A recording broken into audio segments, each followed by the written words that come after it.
Bonjour à tous, bienvenue à CD31 TV. On a la chance de recevoir un partenaire et je vais le laisser se présenter. Donc vas-y. Oui, Sylvain Salis, alors je suis nouveau formateur et je représente le CREPS de Toulouse. Donc je suis arrivé cette année au CREPS, donc je suis un nouveau interlocuteur du comité et j'ai eu la chance de connaître Jérôme avec le comité départemental de Haute-Garonne cette année, lors de mon arrivée, avec tous les projets qui sont mis en place en partenariat avec le CREPS depuis quelques années. Ouais. T'arrives, tu découvres du coup un peu la région, l'ambiance. Qu'est-ce que t'as pensé de la soirée ? Oui, un super concept, assez innovant dans le registre. J'étais assez surpris de l'ambiance qui régnait au sein des clubs et la dynamique instaurée par le comité. Bon, je trouve que c'est assez innovant et c'est un concept que pourrait reprendre pas mal de structures. Et en tout cas, on a enchanté le CREPS de vivre des expériences comme ça. Qu'est-ce qui t'a surpris un peu dans la soirée, toi ? Eh ben, l'aspect un peu innovant avec les petites surprises, on va dire les différents temps qui animent la soirée et on passe de surprise en surprise et c'est vrai que ça interpelle et c'est plaisant parce que les gens prennent du plaisir et se détendent et partagent un vrai moment de convivialité, hein. C'est vraiment bien. Ouais, c'était notre objectif un peu de rendre cette soirée conviviale. Toi, qu'est-ce que tu as trouvé de convivial dans la soirée ? Eh ben moi j'ai fortement apprécié la première animation K-Out où le groupe se connaît pas encore et les différents partenaires du comité peuvent se faire connaissance et on a échangé et on a réussi à mettre une première pierre et après enchaîner sur un deuxième jeu qui a permis de vraiment se connaître et échanger sur le basket et la région toulousaine, donc vraiment intéressant comme concept.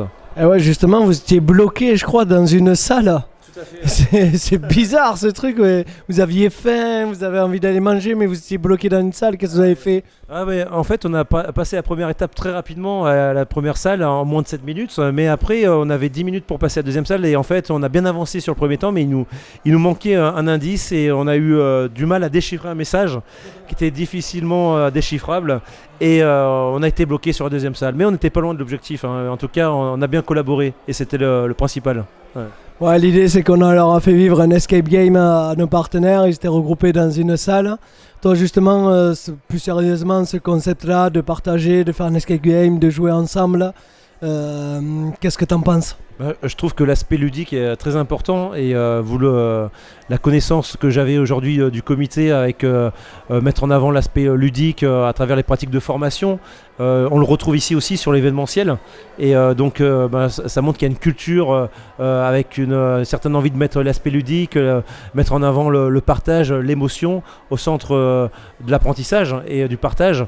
Donc ça c'est quelque chose qui forme une identité et on voit bien l'identité du comité qui est plaisant et qui fédère pas mal de monde autour de soi. C'est pas mal. Bravo. Ok, bon, on s'éclate. On va parler un peu plus de notre partenariat. Ça fait 10 ans qu'on travaille avec le CREPS.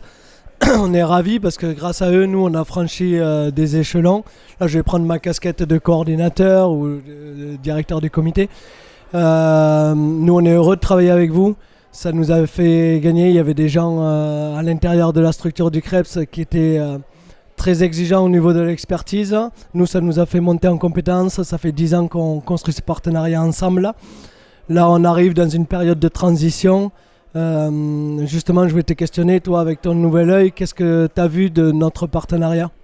Alors, quand je suis arrivé au CREPS, j'avais un nouvel œil et c'est vrai que je ne connaissais pas grand-chose des projets entrepris sur le CREPS avec le comité.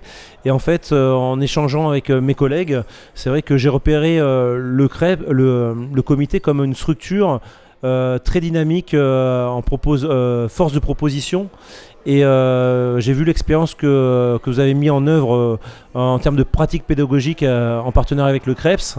Et donc c'est vrai qu'il y a une transition, comme tu l'as dit, cette année, avec un nouveau BP en 4UC qui est mis en place avec la Ligue de basket.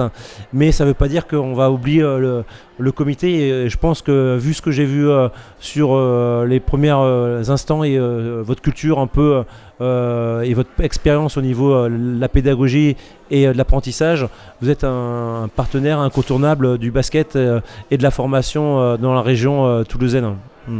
Ouais, nous on essaye en fait, enfin on n'essaye pas parce que je pense qu'on le fait. On innove, on est dans des pédagogies innovantes. Les apprentissages sont au centre et la personne est au centre de nos projets. Ça nous paraît être essentiel. Je sais que la fédération, à travers le BF, s'y lance. Nous on en est heureux. On est heureux aussi du partenariat qu'on a fait avec le CREPS. On espère travailler avec vous sur d'autres projets. Même si le BP ça reste, voilà, nous on va tourner autour de partenaires, rechercher des partenaires et notre leitmotiv c'est l'innovation et la bonne humeur et la bienveillance. Qu'est-ce que tu en penses de ces trois valeurs? Ouais, pour moi, c'est les trois mots qui représentent le sport et qui représentent pour moi aussi l'image que vous donnez de vous en termes de structure. Donc moi je dis foncez et continuez dans cette logique. C'est tout bon. Voilà. On aimerait bien que toutes les structures soient sur cette même dynamique. Voilà. Ok, mais ça fait plaisir à entendre. En plus, on peut lire dans ses yeux et dans sa voix que je pense que c'est sincère. Donc voilà, merci. Est-ce que tu veux rajouter un petit mot? Non, pas grand-chose. Juste dire merci au comité de Haute-Garonne de basket de nous avoir invités sur cette soirée. Et ça sera un plaisir de revenir l'année prochaine. Voilà. Moi, juste une petite déception quand même, un petit message privé. Moi, Virginie, t'es pas venue. Tu l'as vécu l'année dernière. C'est dommage que tu sois pas là. Mais bon, tant pis pour toi. Allez, bonne soirée à tout le monde.